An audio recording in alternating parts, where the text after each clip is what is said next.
Assalamualaikum semua. Apa-apa, bertemu lagi dalam video kali ni. Dalam video kali ni aku nak tunjuk kat hampa satu benda yang aku baru beli daripada Shopee, iaitu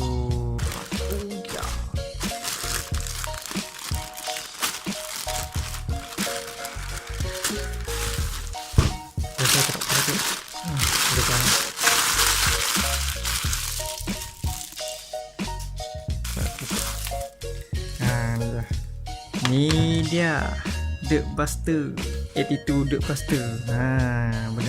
Benda ni cuma RM25 lah. Apa function dia? Function dia first kali dia boleh guna untuk cuci hantai. Yang kedua, dia juga boleh guna untuk cuci body. Sebelum ni aku ada guna degreaser untuk nak cuci hantai. So degreaser ni apa yang aku tak suka, first kali dia cepat habis, yang kedua dia mahal, yang ketiga dia boleh guna untuk hantai saja. Dia tak boleh guna untuk body. So kat sini dia claim biodegradable, tak membahaya kepada environment lah. Siapa mau masuk lagi atau benda ni okey kita okey, jom kita test.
Aku rasa sampai sini dulu video aku untuk kali ni. Hampa jangan lupa like, share, komen, dan yang belum subscribe, please sila subscribe. Bertemu lagi dalam video akan datang. Gerak lu, peace.